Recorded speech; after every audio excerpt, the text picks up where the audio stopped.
I just found that I had to burst the door open to have the conversation. Disability does not exist in a vacuum. What a crazy journey. I was personally quite tired of a lot of decisions being made about the community without taking into account the experience of somebody with a disability. All bets are off. You can do what you want. What's one major change that you'd like to make? Welcome back to the Not Quite Pod. Today we've got Sinead with us. Sinead, do you just want to quickly introduce yourself and let everyone know a bit about yourself? Yeah, so thanks for having me, Charlie. Really appreciate it. I'm Sinead Lucey Brennan. I run the Hidden Disabilities Sunflower Ireland organisation. I'm based in Dublin, Ireland.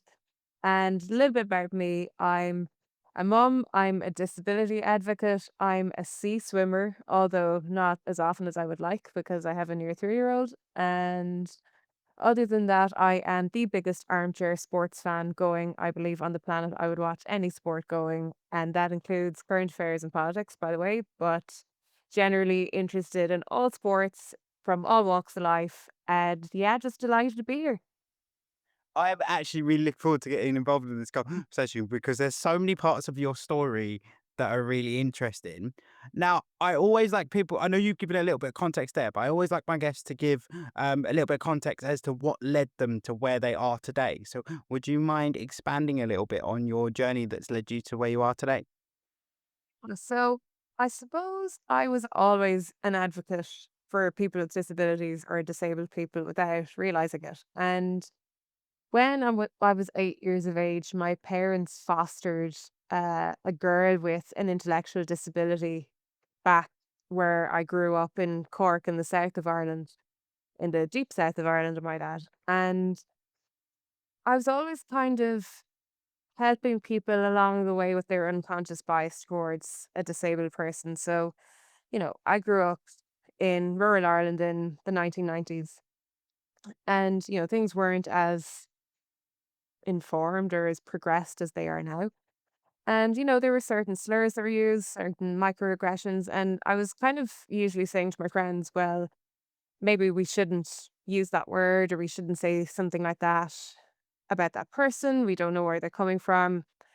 And trying to really, what's the word, I suppose, move away from that level of judgment. And again, it's an ignorance, but it's not out of malintent by any means at all. And then, you know, as we grew up, my parents treated that little girl like she was her own. She's no longer a little girl, she's my sister and has her own full-time job, lives in her own residential accommodation setting and so on.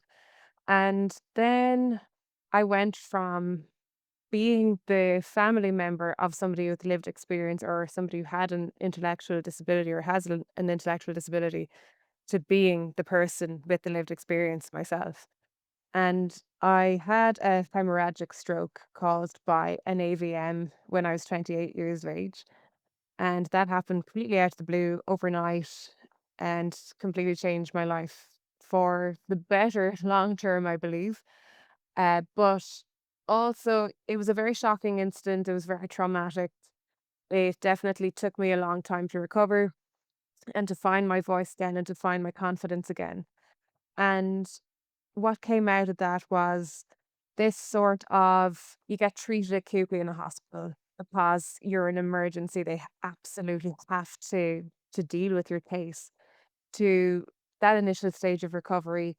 And then the next thing you're back out into the community, it's like, well, what's the next step? And Yep. what are the services and how can people help? And what help is there? And there was just no information at all whatsoever. And so that got me on a path of, well, I can't be the only person in this. And there was this kind of almost weird sense of, well, you're not disabled enough or you don't need enough help. You're not the worst case we ever saw. This really kind of like medicalized, uh, antiquated sense of not being enough. It was just this really, really interesting and outrageous and practically antiquated experience to have to go through. And I realized I wasn't alone. And that led me to working with families, particularly people like myself who for acquired brain injury sufferers and survivors and their families and what services are out there. Because when I left the hospital, I didn't get access to a neuropsychologist for nearly a year. And then once I saw that neuropsychologist, I'd had great treatment in the hospital, but they couldn't account for that lack of support in the community setting. Then I went to see the neuropsychologist. I get thrown a lifeline of go to Headway Ireland. These are the people that would give you the blueprint to get your life back on track. And they gave me all of the physiotherapy, counseling, assisted daily living, like basically the blueprint that I needed to get my life back on track and to get my confidence back on track. And that's kind of led me to today where I've basically spent the last 8, nearly 9 years being that advocate and finding my voice again and feeling like I've almost found my voice, if that makes sense. And I've done a number of things since, I just took this as carte blanche to just be like, well, I've gotten a second bite of the apple. So what do I get to do now? Like, fuck it. Let's just do whatever I'd like to do. And for me, it's been, you know, taking calculated risks in my career. It's been working as an advocate, supporting people finding their voice. It's been running in a local election. It's just saying yes to opportunities that present themselves that are things that I really, really want to accomplish. So that's where I've got to today. What a crazy journey. I mean, one of the big things I wanted to pull on is a really unique thread in your story, which is the fact that you've got experience from both sides of being the person that lives with someone with a disability and then acquiring one yourself. How has that adapted the way you view things? Because I find it really interesting that so I've got like my sister very much exposed to disability through me, but doesn't have lived experience, and sometimes I'll realize something she says, and I'm like, that highlights that you've only got that version of the experience. How has you having both adapted the way that you view things? Great question. Because when you're the person observing the family member with lived experience, there's only so much there's only so much that you experience, I think. You can't account for the unconscious bias that other people have. And, there's very much the visible versus the invisible disability. And in my case, it's fully invisible. But there are people who don't get the privilege to choose to not to disclose. And for me, I see wheelchair users out and about, and their lived experience of disability is going to be very different to mine, but both are equally valid.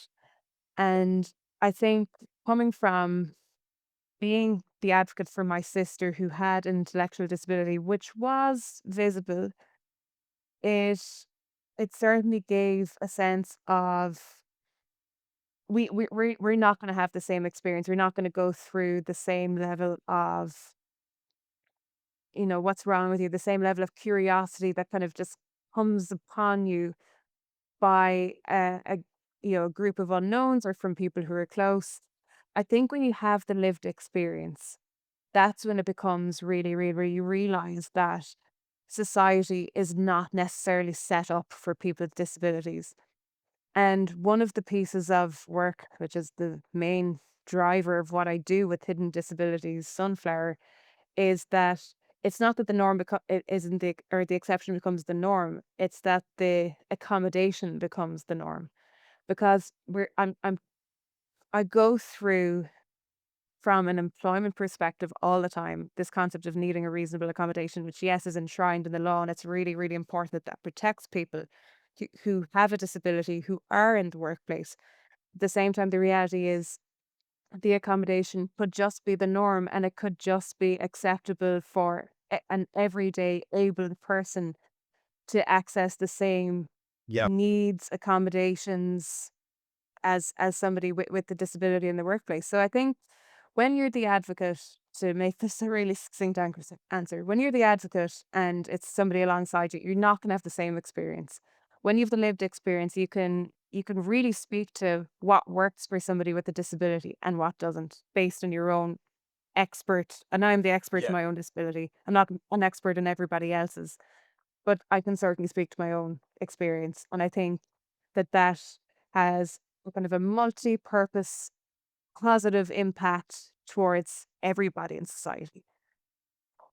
I completely agree, and I think it's that whole thing of not, don't overcomplicate it. I think a lot of times when we Yeah. talk about accommodations, particularly within work settings, it's very much a case of people overcomplicate it, or they think that it's going to be this really expensive Yeah. thing. Because one of the things Yeah. I advocate for quite a lot, as we've seen a massive shift in the UK moving almost away from remote working, is the conversations I'm having are very much like, so you've got a worker that you want to bring into the team, and one of your main concerns is being able to support them in the workplace. While it's great that you're also considering that, the easiest solution in the nicest way possible is if working from home is a way that works for your organization and works for the individual. Most of the time, people have the accommodations at home because their home environment is where they spend a lot of their time. So it's kind of an easy, not an easy fix. That's not the right word, but it's something that needs to be considered, and it's something that's been a big concern of mine recently. The big shift moving away from not so much remote working, just flexible working, and rather it being a option rather than you either are or aren't a remote or hybrid company. It's that kind of set ways. Whereas I think there needs to be more fluidity, particularly when we're thinking of reasonable adjustments. And so I'm talking about it from my lived experience of my barrier as being a physical barrier in terms of realistically providing I can get into the office and it's a desk job and you're not asking me to carry big poles down building sites, I tend to be all right. And that's one of my big things at the moment. And it's so interesting. It just feels like we're going backwards. Obviously, we've seen a big shift of in the UK towards possibly moving back away from remote working and that being an like a accommodation that fits everyone. But funny enough, it fits very well within like disability equality and reasonable adjustments for those with disabilities. And then we're seeing this shift back. And I was wondering, in terms of working life for people over in Ireland, one, has that shift happened in terms of has the shift to companies asking workers to come back in and the big push being getting people back in the office happening? And then also, what is it like for Irish people that have disabilities when it comes to getting into work and the considerations of reasonable adjustments? What are those conversations like with organisations to say, look, these are some things you need to consider, this is something you might not have thought of, and so on. Yeah. So great question, by the way. And on the remote working piece, we're starting to see a shift of people back to the office, possibly normally for a 3-day week. And look, as a disabled person, I do understand a rationale for employers to want to do that insofar as I don't care about the rents, et cetera, that they have to pay, but there is an education piece to it. It's a kind of an education by osmosis of being around people talking about the same things. And I've worked in a purely remote environment for a long time. And you do miss that effect of getting different tidbits of information from people in the office that you don't necessarily get at home. And it is going to take more of an effort to build a relationship with somebody virtually. With that being said, while there's this shift back to the office or back to more of a hybrid model, there are few companies in Ireland, I believe, now they're looking for fully, have to be in the office fully, unless it's one of those types of roles where you absolutely have to be on site at all times. But I believe the majority of employers in Ireland are looking for more of a hybrid working model. And from a disability perspective, when you go back to the last point I made around having that kind of multi-purpose impact of the accommodation becoming the norm through COVID, which was a more than exceptional circumstance, we saw the accommodation becoming the norm. Now that's shifting back. And for a disabled person like myself, that could pose a challenge if I worked for a company where they were mandating a 3-day week in the office. Because one thing I learned when I returned to work full time after I had undergone brain surgery, had undergone the most acute part of my recovery, and went back to work, the office environment just was not set up for me. The lighting, the sound, the noise, Yep. the trying to adjust to what able people experience on a day-to-day basis was just really, really challenging. It was really difficult. And I think that's where conversations really have to be made or had with employers on, if we're talking about reasonable accommodations, what does it mean, and why can't we accommodate, like, legally under the Disability Act 2005 in Ireland, the employers have to accommodate uh where an employee with a disability requests a reasonable accommodation that has to be accommodated.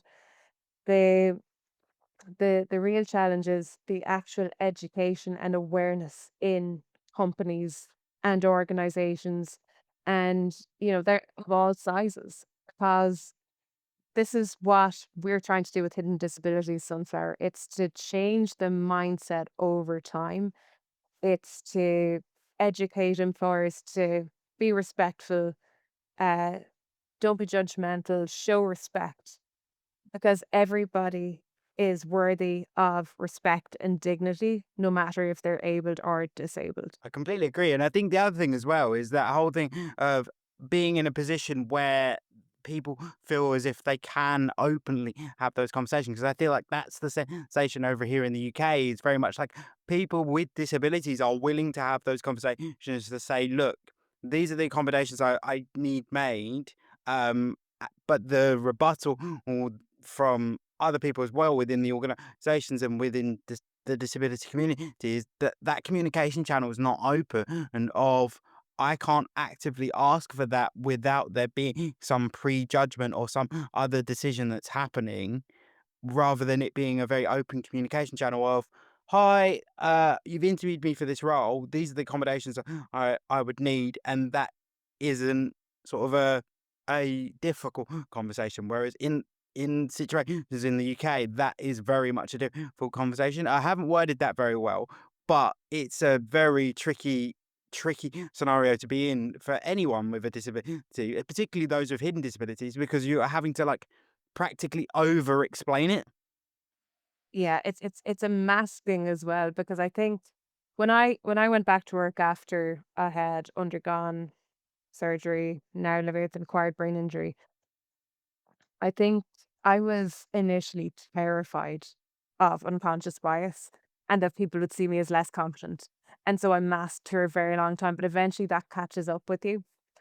And it gets to a point where you have to, even though the organization that I worked for at the time certainly was, it's not that they weren't open to having the conversations, it's that they didn't know how to have the conversation, and they certainly weren't asking the questions.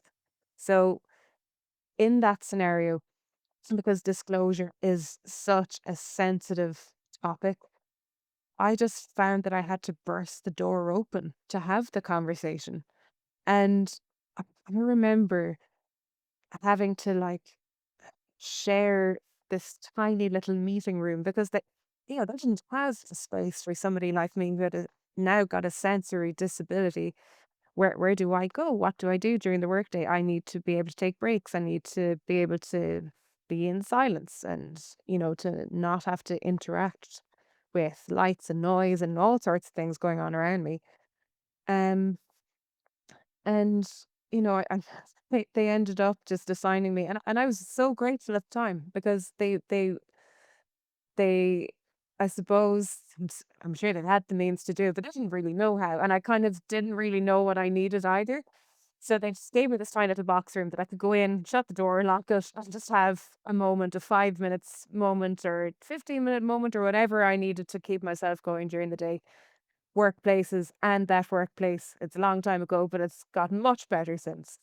But again, it's because I started the conversation around invisible disability in that organization. And then I had people come up to me, and because I got to a point where I couldn't mask any longer, and I just decided I was gonna make fact I'm gonna be open about what's happened to me in the hope that that can help somebody else. And then people started to kind of open up. And it's not that I need to tell my story, it's that I tell my story with the hope that somebody else feels comfortable that they can either share confidentially with me or that they can disclose and be open about their disability with others without that negative pushback or fear of judgment. And that for me was just absolutely key. And just to go back to your previous point about the cost piece, a lot of the you can see that I'm here in my home environment. I have my own setup. I have a quiet room that is not shared with anybody else.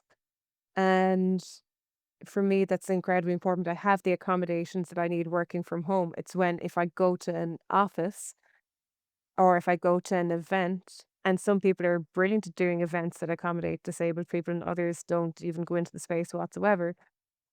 That's when it gets difficult. That's when I need a bit of help. And I actually went to an incredible event for International Women's Day for with Salesforce last year in Dublin. And I don't know, I must have had something in my badge to suggest that I needed a reasonable accommodation. But it was like the most discreet sort of accommodation that I'd ever felt at an event in my life because I walked in, somebody taps me on the shoulder and says, "Come around this way." So I walk around kind of the audience with this person. They sit me down. I'm in front of the TV with subtitles, and I'm able to enjoy and get as much benefit out of the event as everybody else without being made to feel that I'm in any way different. And I think that that's the absolute key to all of it. It's that the accommodation becomes the norm. If somebody needs headphones, they need subtitles, if they need to be positioned somewhere, that it's just not a problem. That's just okay. And that's really, for me, what inclusivity should be. I think the interesting thing with that is like realistically, what you've just highlighted there is almost as well. It's just I know this is really simplifying it, but it's just good customer service Yeah, of you need that, I'm going to provide that. And while I appreciate that in some situations it's very difficult, if there's small events, it can be yeah, difficult to do that. It's just time that is money. yeah, and I think it's just that initial care. If you can see someone's intent and an organization's intent, I think that's half of the battle. And I think that's also I think because there's a lot around the fear piece for organizations when it comes to inclusivity and how we go about it because as me and you have highlighted there, no one's an expert in disability because No, most people who live with disabilities are experts in one, two, or three disabilities. They're not experts in all disabilities. So then it becomes a really tricky battlefield. And then you open up the conversation of language as well. Language is a huge challenge within being inclusive because so many people want to be known by different different words, different ways, and everything else. And I think that's another challenge is that whole thing of it feels as if it's just too much of a beast to challenge. So I do have some sympathy for organisations. I can appreciate some of the reasons why they are fearful. What is the biggest challenge when it comes within I at the moment? What is the biggest challenge for DEI in terms of making it making Ireland as a whole more inclusive? look, money and funding is always an issue when it comes to the DEI space. And the disability sector in general doesn't get half enough. And what it does get, the a lot of the money goes into services that are really badly needed, that need to keep going, that services certain component of the disabled population. And then some of the money could be spent in a much more productive manner. And I don't mean that commercially, it's just, it's more common sense and really evaluating what needs funding, what the money gets spent on and so forth. And I think for me, another big challenge with DEI is particularly around the unconscious bias and the mindset. Without getting political, you look across the Atlantic and you see what's going on in the US. I was listening to a podcast last week with an Irish businessman who said, and it really, really resonated with me. The name of the guy will jump top of mind, I know, probably after this session, but he said, if you're going to do DEI, either do it or don't do it. Don't start it and then pull out or backtrack, which is what we're seeing happening with a number of these programs in multiple companies in other parts of the world. So, DEI, from an Irish perspective, it's that the challenge is really to get that voice to the top of society, to the decision making table, as I call it, and other people call it that too. But it's to ensure that disability, which is 22% of the population in Ireland, so we're talking a fifth of the population, have some form of disability or identify as having a disability. And that those are statistics from the last census, which was held in 2022. So it's very recent. And if we are not putting disability front and center, then a lot of the challenges that we're experiencing around access to education, there's a huge challenge around access to special education for families right now, access to health, access to employment, access to finance. Disabled people have a really challenging time accessing finance. And then if you think about accessing employment, there was a target, I believe, of 6% of disabled people to be employed by the public service. That's not being hit.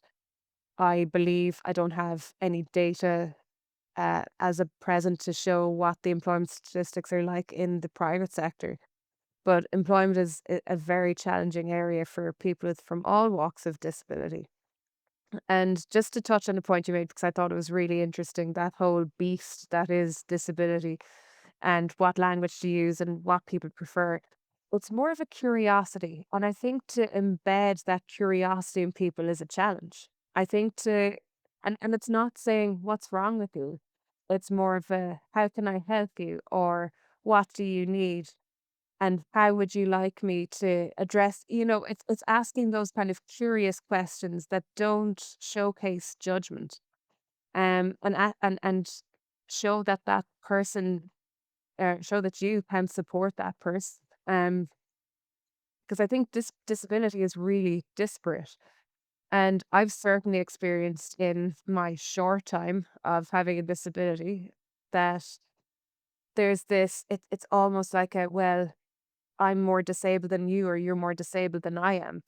And we're already on the back foot. What are we doing? Like we need to join as one if we want to amplify the lived experience of a disabled person.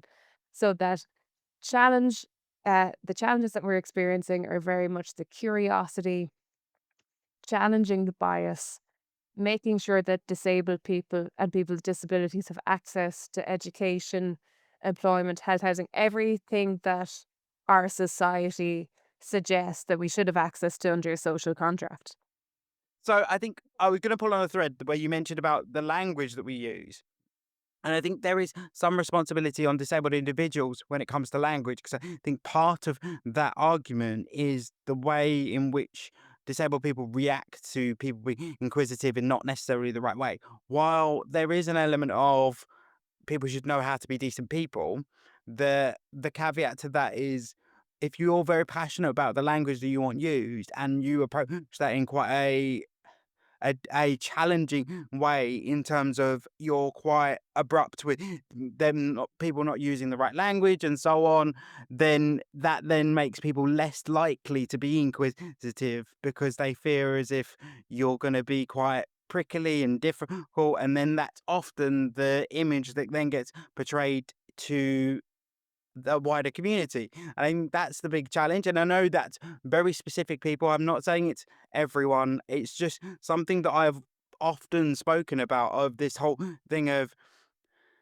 there is some responsibility of being as open as you can, but also I've always said like creating a referral culture. So if you're not comfortable speaking about your disability, but you know someone who is, redirecting that individual that wants to learn to someone who's more comfortable speaking about their disability, or more can do it in a way that an individual can feel comfortable and can feel like they can ask any question that they like. And I think it's a really difficult thing to articulate, but hopefully, sort of given my point of view in terms of, I think there's some responsibility that disabled people need to take of, some people just don't know, and we need to allow that naivety to be like, you're gonna get questions and you're gonna get things that are said that you go, yeah, that's not. Yeah, we need to do some work on that, and I think that is accepting that and being able to move forward from that. That's a very long answer, but hopefully, maybe you've got some views on it.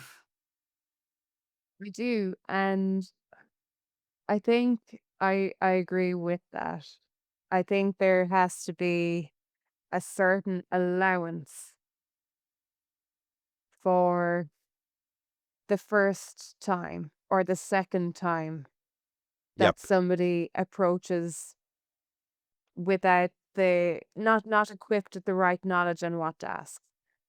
But, Yeah. I've certainly come across people, whether it's within my extended family or in the workplace, that know, and just maybe it's just not top of their priority list. And so it'll get repeated over and over again, or it will come at you in the same sort of manner. And I think at that point, the responsibility is no longer on the disabled person. And I find that as well, even from a workplace or even in a social context with close family and friends, that I have now provided the context in which I need certain accommodations, whether it's a family gathering or a meal out. And after a while, it gets frustrating when the onus continues to be on me to have to provide the rationale around the accommodation or what I need in order to thrive in that context. I have some amazing friends and family that will absolutely be like, okay, we're going to have dinner in our house because it means Sinead can go upstairs and have a break for 15 minutes, or she can sleep for a half an hour if she needs to. Um, and then I have others in my life that just simply be like, right, we're going to the pub and see you there. And, you're on your own.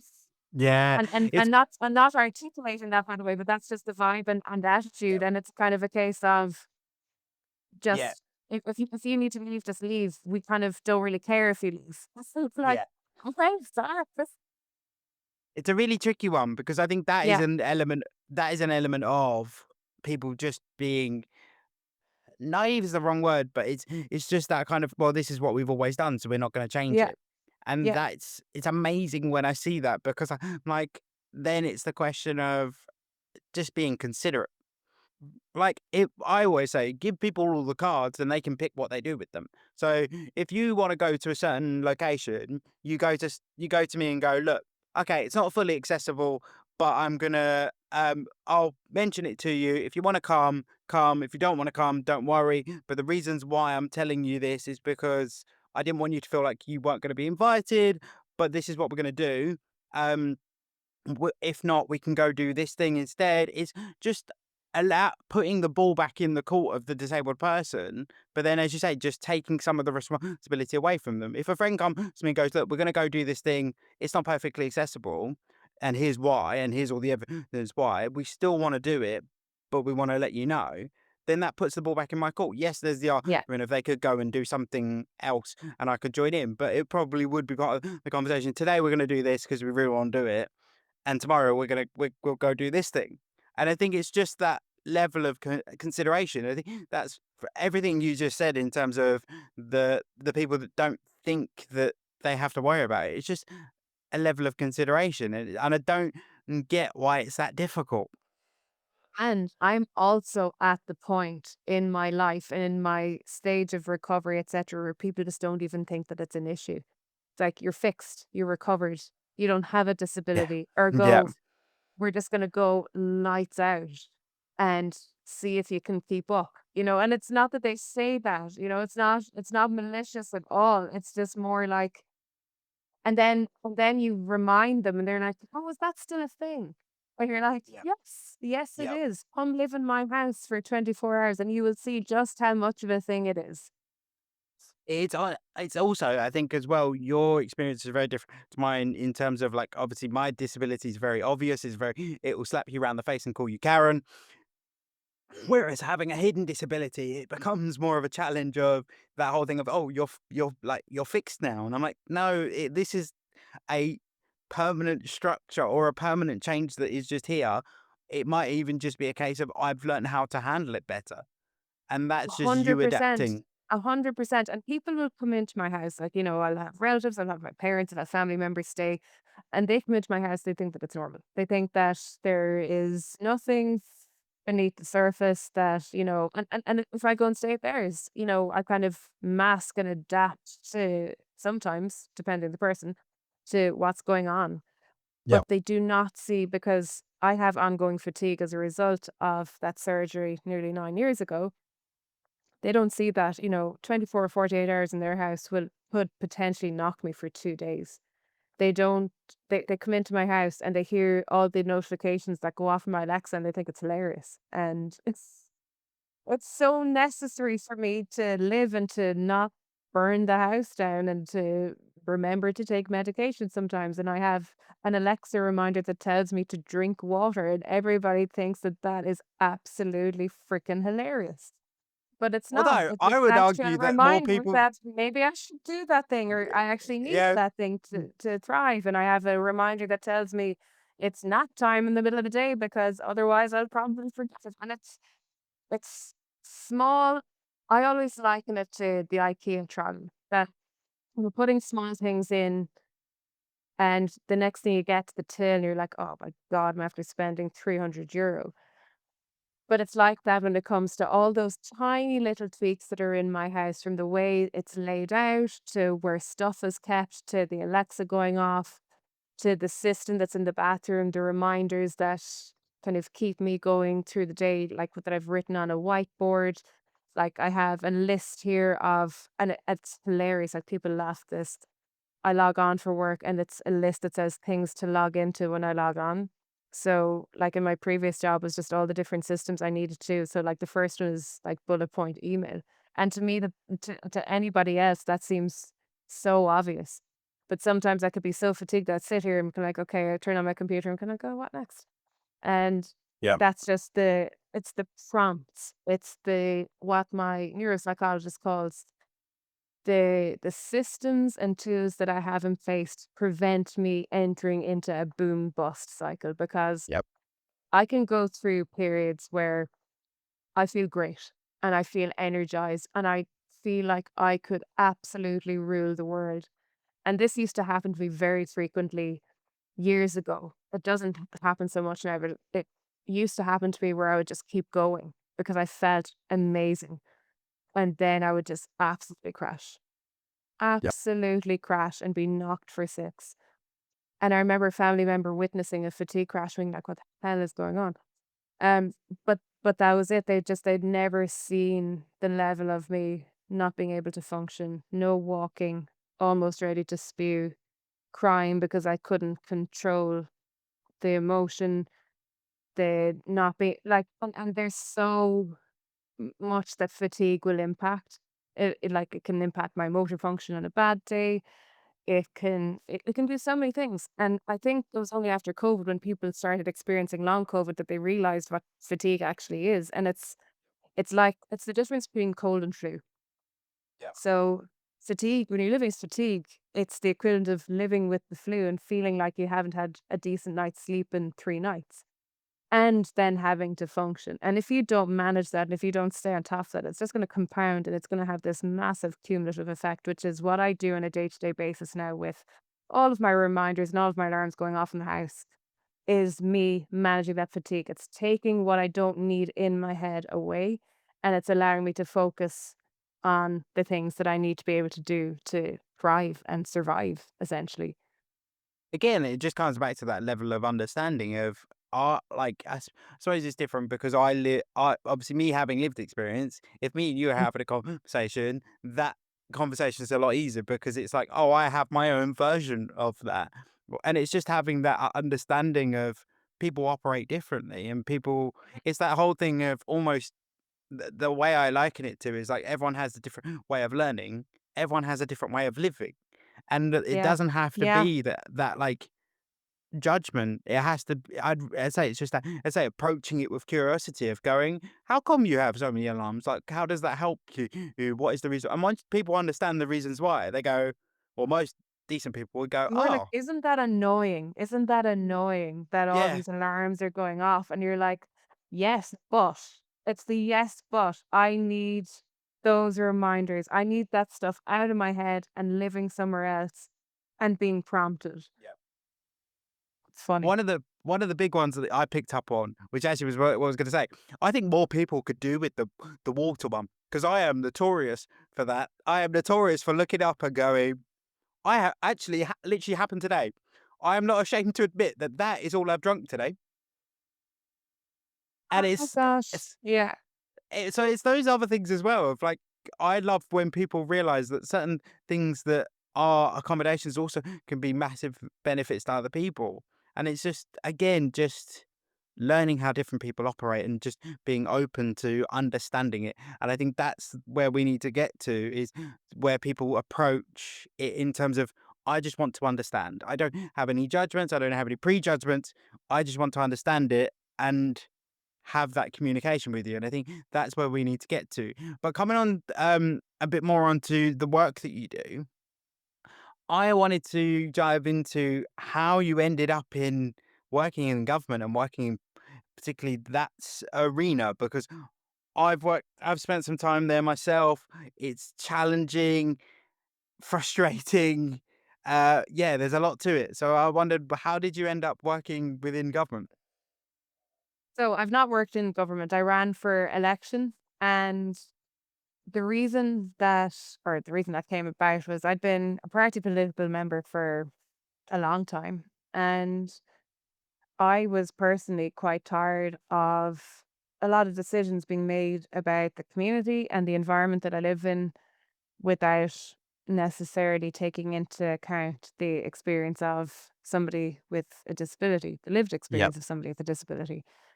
And I saw so many things when it came to public lighting, footpaths, the way restaurants, etc., are laid out. And sometimes that there's space constraints. You can't Yep. Yep. account for, but you have to take into consideration that it's not always possible. But again, it comes back to the point that I've made around the mindset shift and the fact that there aren't that many disabled people in public life. I really wanted to be a voice for people in my community who had a disability or have a disability. Yep. And I also wanted to make sure that when decisions were being made at the county council level in particular around the community and the environment that we live in, that there was the perspective of the disabled person at the forefront. And I'd set up a disability network, and we had been shortlisted for the Irish National Diversity and Inclusion Award. So I knew I was doing something right by putting together a discussion paper on policy topics for disabled people. And we had done a whole host of sessions with party members across the country to understand what they needed in terms of policy for their day to day life. And that was the first, well, it wasn't the first, but maybe it was the first time since I had acquired my disability that it really hit me in the face that disability does not exist in a vacuum.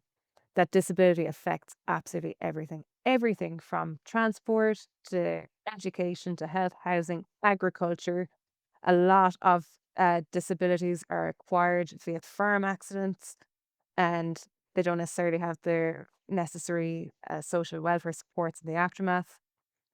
And finance and public expenditure, even local government and people getting access to voting was just like an absolute snippet.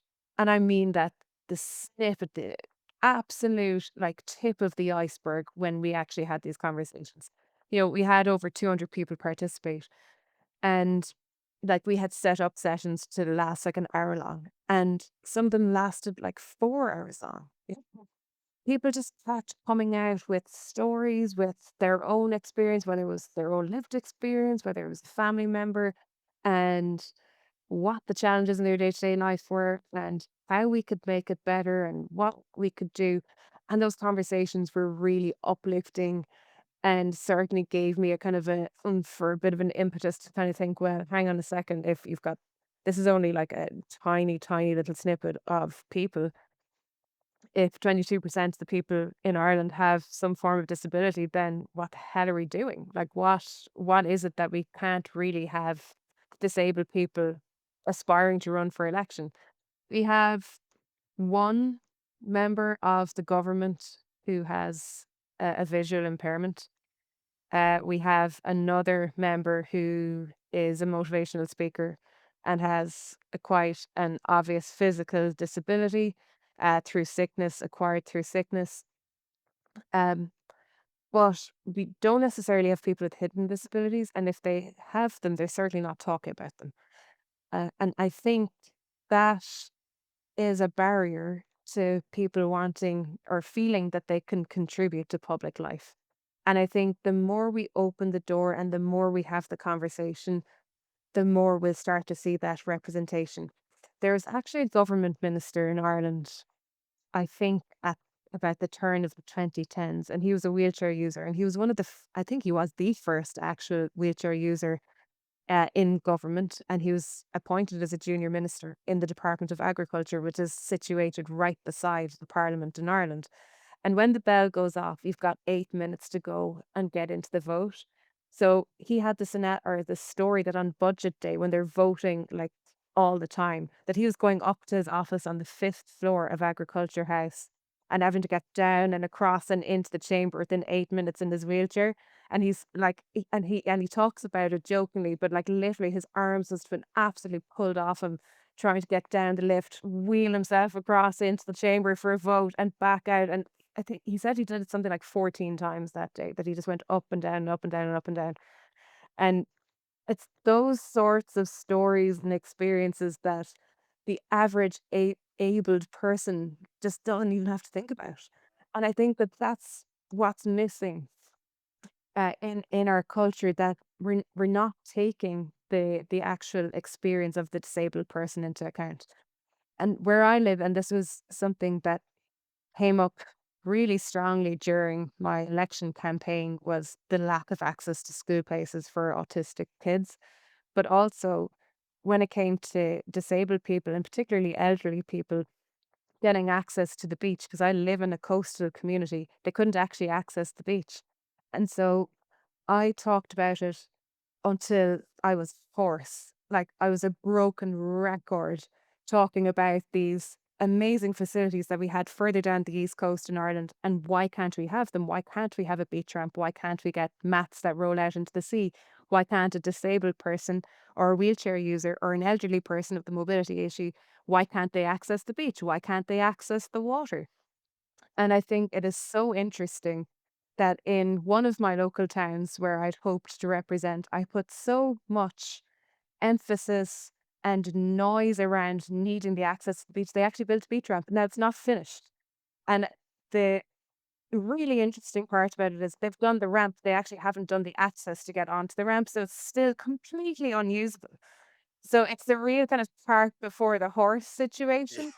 But we'll get there. I know it will get there, but it's just if I was elected and if I was having that conversation, it's a Yeah. case of okay, make the access and then give us the ramp and then give us the rest of it and then the beach is accessible.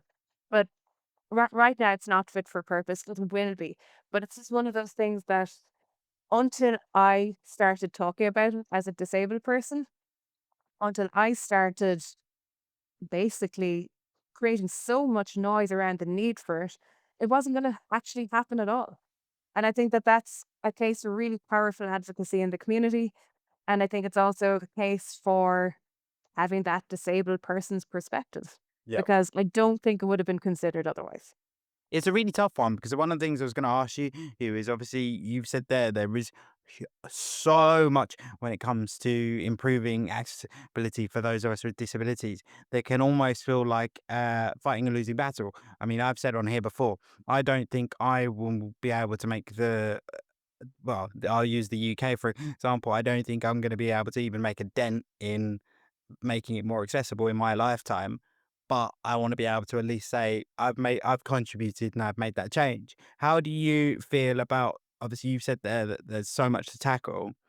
Personally, does it not feel like a massive mountain to climb and a bit like, "Ah, I've really, really got my work cut out here?" Because it's something I battle with regularly.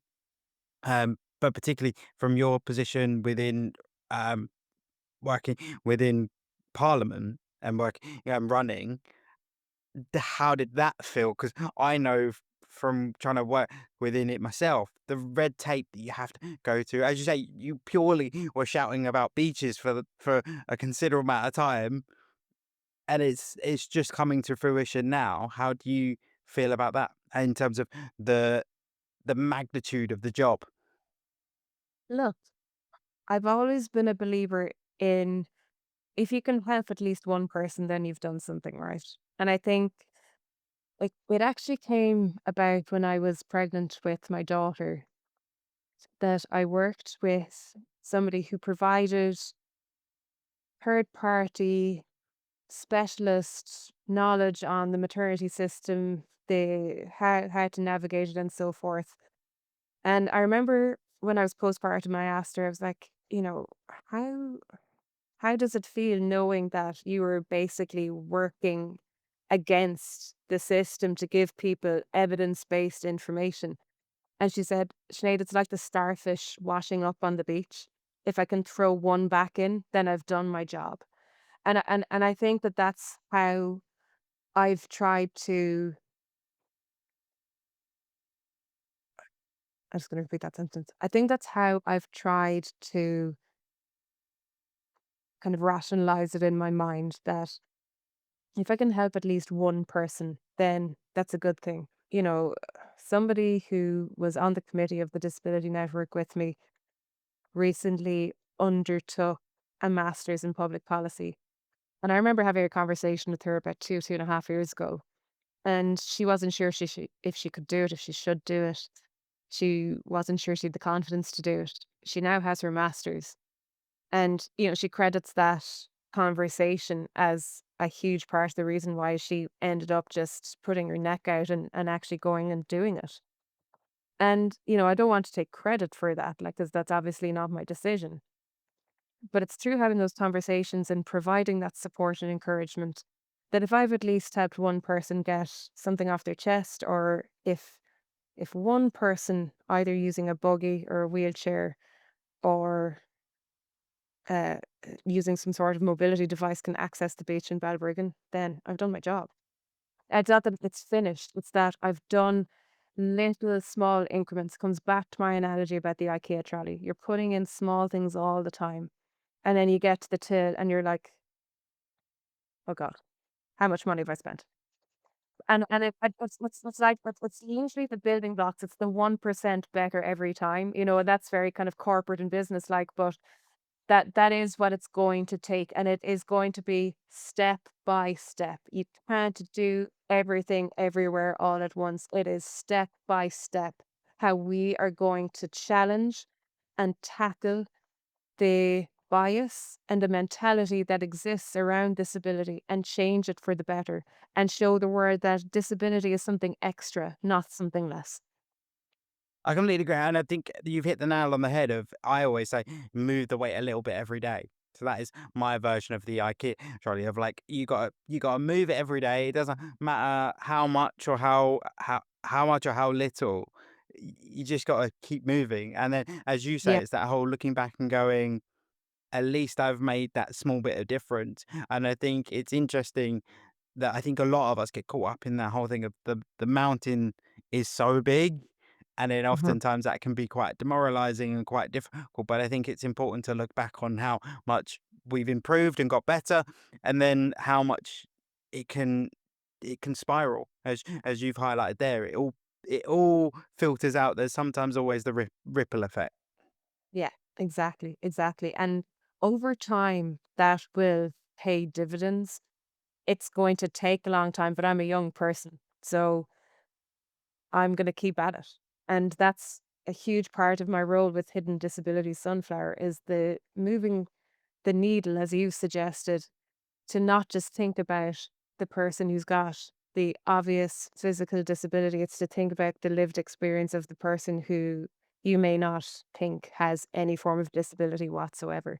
And to just be inclusive with their language and to be accommodating of people, and value their difference because they've got something extra to add to the pie, so to speak. What about obviously with you in your work, when you ran, I wanted to ask, what was one massive policy change that you would love to see? If all bets are off, you can do what you want. What's one major change that you'd like to make? I would love that every piece of every statutory instrument, every piece of legislation is proofed for disability. That if we try to make some change to any piece of legislation, whether it's, we're rolling out free hormone replacement therapy for women or free contraception, are we taking the disabled person into account? If we're looking to make polling stations accessible, are we actually taking into account the experience of the disabled person? Are we consulting them? Because I think there seems to be a lot of tick box activity where we think we're consulting with disabled people. Yep. We're not really. And I think it's about that education of the people who are creating the law. So the people who we elect into our parliament and to our local county councils and city councils, that they have it in the back of their head. Well, okay, if we're going to, move this piece of housing legislation, have we actually accounted for the disabled person? Based on the training and education that I have and the awareness that I have, does that work? Does that not work? If we need to tweak it, what do we tweak? And to get that mindset shift. And I'd love for that mindset shift to be even in the heads of our public servants. So when we think of the planners who are planning housing developments, if we keep a certain quote of them for a disabled person, if we're going to design housing, how do you create a universally designed house and just do it right the first time instead of, moving somebody who's a wheelchair user into a two-story home where they need additional home help supports that's going to just create more and more additional costs to the state. And I think that there is a lot of general common sense and yeah, just common sense and cost effectiveness that can be brought into the disability conversation that people just aren't considering, especially the people who are making the decisions. I think you've completely hit the nail on the head. It's something I talk about all the time of if they brought us in earlier on, we could save them so much of a headache and so much time and money because Yeah, we'd be able to give them the direct experience. And also, it's the other add part of it that comes with having a disability is a lot of the time we'll come up with solutions that they haven't even thought of. And I think yeah, that's the other power of it. I think you're completely right. I think the bringing us into every conversation because it will be the case that I guarantee, even if you had 4 or 5 disabled people sat around a table, there would be a point that one of us would raise about a certain point and none of us around that table would have thought about it. yeah. And it's those little Absolutely, pieces and I've seen piece it time and time again. In facilitated sessions, I sat on a government disability stakeholders group where we monitored the National Disability and Inclusion Strategy. The amount of conversations I've had with people in the disability sector, in the disability community here in Ireland, we've come up with some absolutely incredible, incredible solutions and policy thoughts and ideas. And if you can bring a group of disabled people together, the power in that room and the energy in those conversations, and in a lot of cases, you'll get negativity for what's happening at present, but the positivity of what we could potentially do is there. It is there, but it's just not being accounted for as to. another big part of it as well is providing that hope for the disabled people, because a lot of the time I think the reluctance to get involved in some of these conversations is, oh, I've said this a million times and no one's ever listened. And I think Yeah. that's where, like you say, having us all at the table at the incremental part and all of the different tables, there'll be synergies that we won't even know currently exist. Yeah. 1,000%. 1,000%. Like the housing one is a massive one. I mean, as soon as you brought it up, I was like, God, that would save so much headache. Oh my God. Like And so it much would. money. This is the thing. It's so Yes. much money. I mean, I've seen scenarios where I think I gave the example of the two-story house with the wheelchair user who can't go upstairs and Yeah. needs a home help and needs a second home help or like home support assistant. I don't know what you call them in the UK, but essentially it's that person who comes into your house to help you or get you out of bed or feed Yeah. you or give you a shower. And, instead of having one person, you're probably going to need three because the house isn't actually fit for purpose for the disabled person. And, as everywhere, as per everywhere, there is a shortage of housing in Ireland. And yet we are designing developments to beat the band to increase the supply. And the disabled person is not being accounted for. We need to really think about, and this is something I talked about in the discussion document that I put together, this kind of cradle to grave approach where you design your life for, somebody who's born with disability. I think there's a statistic in Ireland that 65% of people who have a disability acquire it between the ages of 18 and 65. So not everyone is born with it. But you're designing life, whether it's your housing, your transport policy, your health policy, so that it's a cradle to grave approach. And society is not the barrier to disability. And I think if we start to think in those terms, we not only save money, but it comes back to that mindset shift that the accommodation is now the norm. Completely agree. I think the other big thing as well, it's when we have, like you say, it's that accommodations being the norm, but particularly in the housing scenario, if we just made every house as accessible as and now accessibility means different things, but as adaptable as possible, Yes, because then it, there is a difference. There's a difference yeah, between having an accessible house and having an adaptable house. And this yes, is something that the Irish Wheelchair Association talk about a lot is housing for wheelchair users. A lot of the housing that's built is not actually adaptable. So if you're going to build a house like we are like to beat the band in Ireland right now, that's great. But if you can't adapt those houses, then what are we doing? yeah, And I'm fortunate that I live in a bungalow on the one level, but even there's steps and all sorts of things in my house that I'm currently bridging. I'm creating a fully accessible home. A lot of my parents' friends started creating homes that were age friendly, which I get, and they're obviously trying to make their home suitable for when they grow that bit older. But I think if we just start now, like start yeah, when we're yeah, younger, get used to the house, adapt the house so that it's lifelong that we have this accessible house.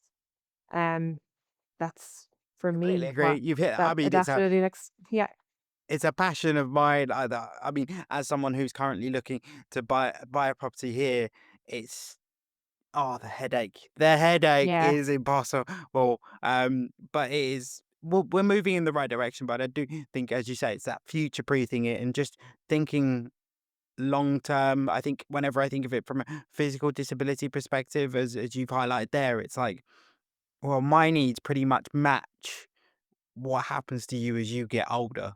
So hmm it's that osmosis.